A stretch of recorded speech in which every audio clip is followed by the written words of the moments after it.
Welcome to Khyati connects. నేను మీ శ్రీవిద్య. తిరుపతి నగర పాలన మండలి పదవి కాలం పూర్తి అయింది. దీంతో తిరుపతి నగరం ఎన్నికల మూడ్లోకి వెళ్తుంది. ఒకవైపు పాలన ప్రత్యేక అధికారి చేతిలోకి వెళ్ళగా, మరోవైపు రాజకీయ పార్టీలు తమ వ్యూహాలను పదును పెడుతున్నాయి. సడలిన పట్టును మళ్లీ సాధించాలని వైఎస్ఆర్సీపీ క్లీన్ స్వీప్ చేయాలని పార్టీలు ఎత్తులకు పై ఎత్తులు వేయిస్తున్నాయి. ప్రత్యేకించి కూటమి పార్టీలు వైఎస్ఆర్సీపీ మళ్లీ మేయర్ పీఠం మీద పాగా వేయకుండా ప్లాన్ వేస్తున్నాయి. అసలు తిరుపతి మున్సిపల్ మీద పట్టు సాధించడంతో పాటు భూమన కుటుంబానికి చెక్ పెట్టాలన్నది టీడీపీ వ్యూహంలా కనిపిస్తుంది. కూటమి వర్సెస్ భూమన ఫ్యామిలీ అన్నట్లు తయారైంది. ఈ వ్యవహారంలో ఎవరెవరు ఏ ప్లాన్స్ లో ఉన్నారో ఈ స్పెషల్ స్టోరీలో చూసేద్దాం.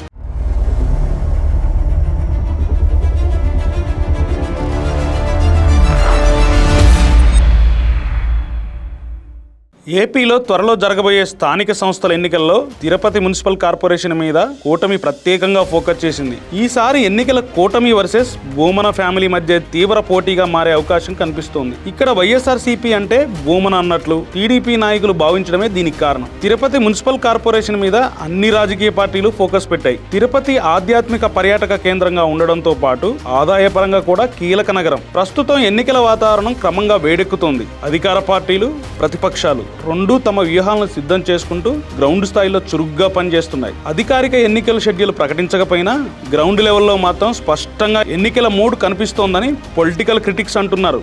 ముఖ్యంగా తిరుపతి స్థానిక సమస్యలపై చర్చలు పెరిగాయి. రోడ్లు, డ్రైనేజీ, తాగునీరు, ట్రాఫిక్ సమస్యలు ఎన్నికల్లో కీలకంగా మారే అవకాశం ఉంది. పార్టీలు గెలిచే అవకాశం ఉన్న వారిని ఎంపిక చేయడానికి సర్వేలతో ఫీడ్బ్యాక్ తీసుకుంటున్నారు. తిరుపతి మున్సిపల్ కార్పొరేషన్ లో 50 డివిజన్ల సీట్ల కోసం ఈసారి తీవ్ర పోటీ కనిపిస్తుంది. గతంలో 48 సీట్లను వైఎస్ఆర్ కాంగ్రెస్ పార్టీ గెలిచింది. ఒక్క డివిజన్ లోనే టీడీపీ జెండా ఎగరవేసింది. అయితే ఇప్పుడు కూటమి రాజకీయాలు, స్థానిక సమస్యలు, అభివృద్ధి హామీలు ఖచ్చితంగా ఓటర్లను ప్రభావితం చేయనున్నాయి. ఈసారి ఎన్నికలు వన్ సైడెడ్ కాకుండా క్లోజ్ ఫైట్ గా ఉండే అవకాశం ఉంది. వైఎస్ఆర్ కాంగ్రెస్ పార్టీ కేడర్ బలంతో ముందుగా ఉన్న కూటమి పార్టీల రాజకీయ శక్తి మళ్లీ సమీకరణాన్ని మార్చే అవకాశం ఉంది. తిరుపతి కార్పొరేషన్ పీఠాన్ని నిలబెట్టుకోవడం భూమన ఫ్యామిలీకి ఇప్పుడు ప్రతిష్టాత్మకంగా మారింది. గత 5 ఏళ్లలో తిరుపతిలో చేసిన మాస్టర్ ప్లాన్, రోడ్లు, స్మార్ట్ సిటీ పనులు, సుందరీకరణను ప్రధాన ప్రచారాస్త్రాలుగా మార్చుకోవాలని వైఎస్ఆర్సీపీ భావిస్తోంది. అదే సమయంలో తమపై కక్షపూరితంగా కేసులు పెడుతున్నారని, రాజకీయంగా వేధిస్తున్నారని ప్రజల్లోకి బలంగా తీసుకెళ్లాలని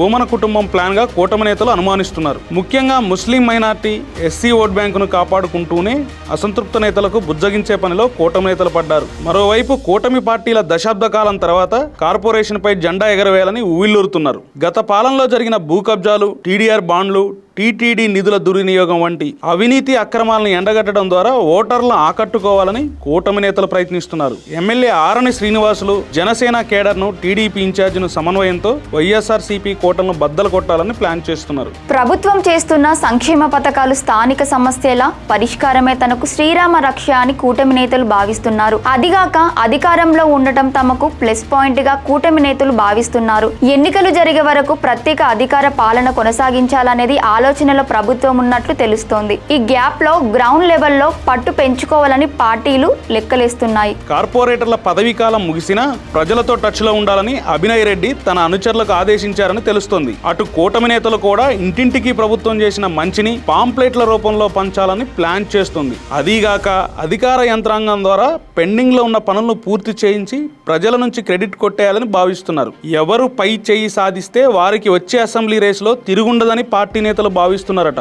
గతంలో కార్పొరేటర్లుగా ఉన్న వారిలో నమ్మకమైన వారికే మళ్లీ టికెట్లు ఇవ్వాలని, వ్యతిరేకత ఉన్న చోట కొత్త వారిని దింపాలని భూమన భావిస్తున్నారు. అయితే కూటమి నేతల్లో ఆశావాహులు ఎక్కువగా ఉన్నట్లు తెలుస్తుంది. కూటమి పంచాయతీ సక్రమంగా జరిగితే మున్సిపల్ ఎన్నికల సీట్ల సర్దుబాటులో 50 డివిజన్లకు గాను జనసేన 20, టీడీపీ 25 స్థానాల్లో పోటీ చేయాలని భావిస్తున్నారట. అదేవిధంగా బీజేపీకి కూడా 3 నుంచి 4 సీట్లు కేటాయించే అవకాశం ఉన్నట్లు తెలుస్తోంది. కొంతమంది మాజీ వైఎస్ఆర్సీపీ కార్పొరేటర్లు టీడీపీ గాని జనసేన తీర్థం పుచ్చుకుంటారనే టాక్ బలంగా వినిపిస్తోందట.